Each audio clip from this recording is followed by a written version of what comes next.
Bienvenidos al tercer módulo. Este módulo vamos a tratar lo que es los fundamentos teóricos de la Estrategia de Seguridad Nacional de los Estados Unidos.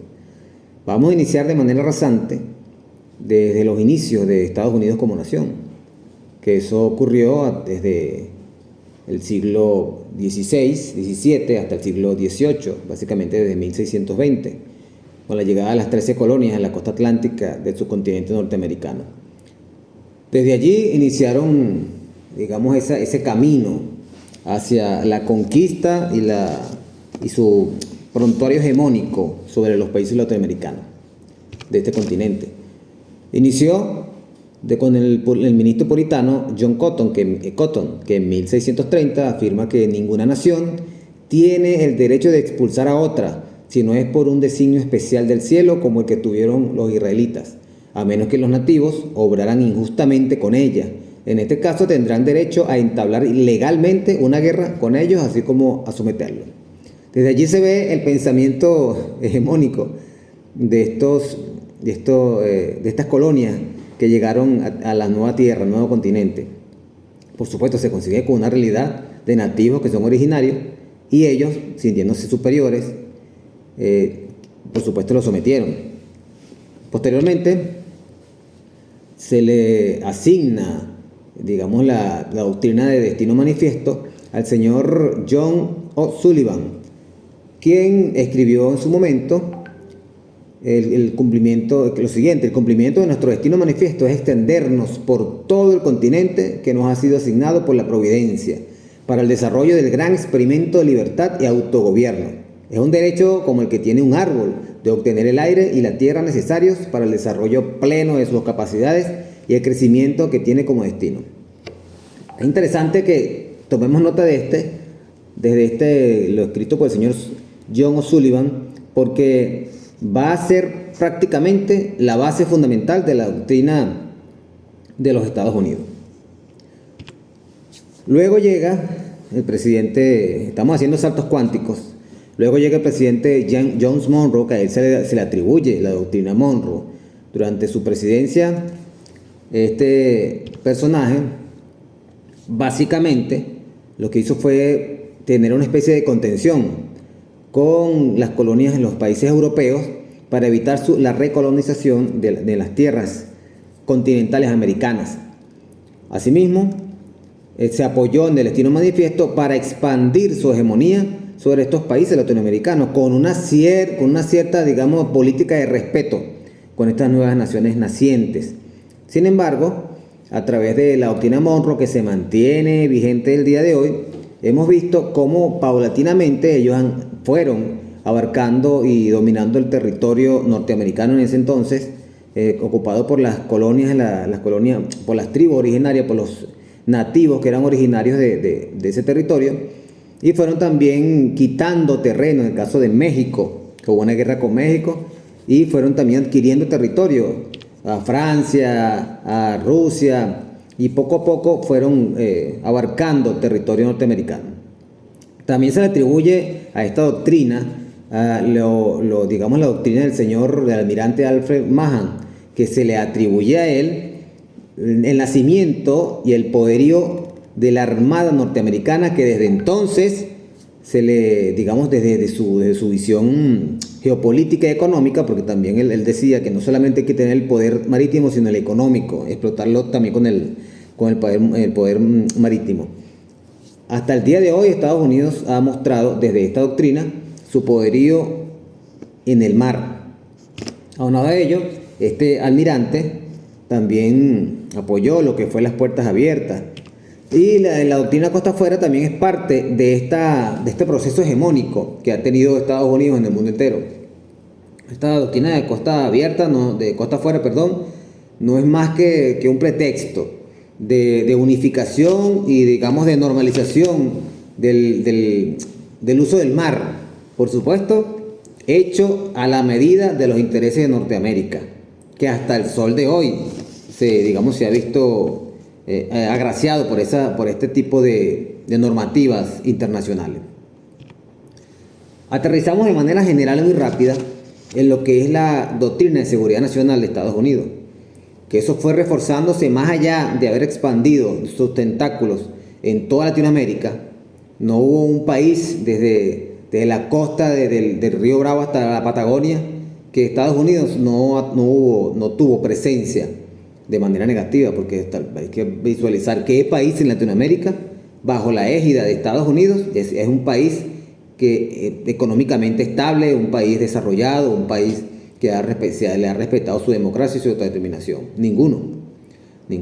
Ha sido la revolución bolivariana y cubana, que en su momento, ahorita nicaragüense, boliviana, bueno, poco a poco hemos venido retomando lo que es la autodeterminación de los pueblos. Pero aterrizando nuevamente en la doctrina de seguridad nacional, surgió con mucha fuerza a raíz de la Segunda Guerra Mundial. A raíz de esta conflagración mundial, emergieron dos polos de poder. El poder ya determinante y puesto en manifiesto por Estados Unidos y la naciente Unión Soviética, digo naciente en el sentido de la expansión de su territorio y su dominio, emergiéndose tanto, digamos, el poder económico, militar y político que tenía Estados Unidos, que tiene todavía, pero para ese momento estaba en expansión, y la Unión Soviética, que también estaba en expansión, y ambos, digamos, estaban en disputa del nuevo orden mundial. El orden mundial estaba dividido en dos polos, el polo occidental y el polo de la Unión Soviética, con el Pacto de Varsovia, y Estados Unidos con la OTAN. A partir de este nacimiento de la OTAN, Estados Unidos lo que busca es la contención del surgimiento o la expansión de la Unión Soviética al resto de los países. En Latinoamérica, en el caso específico que nos atañe, esta doctrina de seguridad nacional de Estados Unidos abarcó y apoyó una gran cantidad de dictaduras en Latinoamérica. Venezuela no se escapó. Y estas dictaduras estaban apoyadas por una doctrina militar, mal llamada doctrina militar, que era la Escuela de las Américas. La mayoría de los militares iban para estas escuelas y eran adoctrinados en las maneras de cómo prácticamente reprimir los pueblos y a los grupos y las organizaciones que estaban nacientes en la forma de la lucha contra la hegemonía de Estados Unidos. A raíz de esta doctrina de seguridad nacional, vimos lamentablemente en nuestra historia pasada cómo hubo una gran represión a los pueblos y a los grupos políticos que no dejaban emerger para poder tomar el control, como así lo tomó Venezuela a raíz de la llegada de nuestro comandante Chávez. Entonces, esta doctrina de seguridad en la actualidad no ha cesado. La doctrina de seguridad nacional de Estados Unidos, digamos que está siendo retomada por los Estados Unidos, por los pasos que están dando los gobernantes de turno, y que ahora la llegada del presidente electo Trump, vamos a ver qué pasa con Panamá, porque en el momento de grabar este video aún no se ha sabido qué va a pasar con el canal de Panamá, si lo va a tomar, no lo va a tomar. Lo cierto es que va a tener una gran oposición por parte de todos los países que amamos la libertad y la paz. Ahora bien, a raíz de esta doctrina de seguridad nacional de Estados Unidos, se han puesto en práctica en toda la región una serie de normas para ellos que las aplican de acuerdo a sus manuales de inteligencia. Entre ellas son el nuevo pensamiento militar a partir de la guerra del Golfo, la guerra preventiva, la guerra fuera de límites, la guerra global, la guerra total, la guerra permanente, la guerra contra el terrorismo, la guerra multidimensional, la guerra próxima o proxy war, y la lawfare, la que es la justificación legal para deponer presidente y poner los presidentes que ellos quieran. Entonces, de manera general, esta doctrina de seguridad nacional de Estados Unidos lo que ha puesto en el tapete es la profundización de la doctrina Monroe, que desde sus nacimientos como nación ha demostrado los Estados Unidos, como lo dijo el pensamiento de nuestro libertador Simón Bolívar, que parece destinado por la providencia para llenar a la América de plagas en nombre de la libertad, de miseria a los pueblos en nombre de la libertad.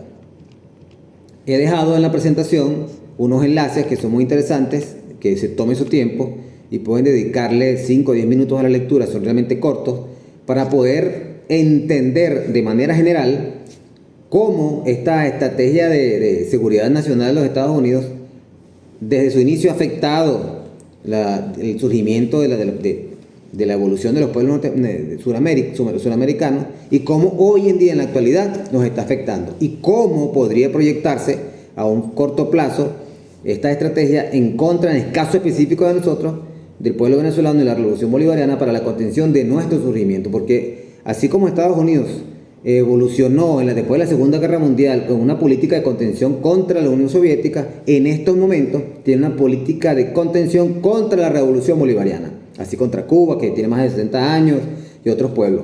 Pero en el caso de Venezuela hay una política de contención contra, digamos, la expansión de nuestro modelo político, económico y social que tiene los Estados Unidos de Norteamérica. Es allí, por eso es que los invito a que se tomen su tiempo y revisen los enlaces que le he colocado en la presentación, para que puedan tener una imagen más general y específica también de esta doctrina de seguridad nacional de los Estados Unidos. Gracias, y será hasta el próximo módulo.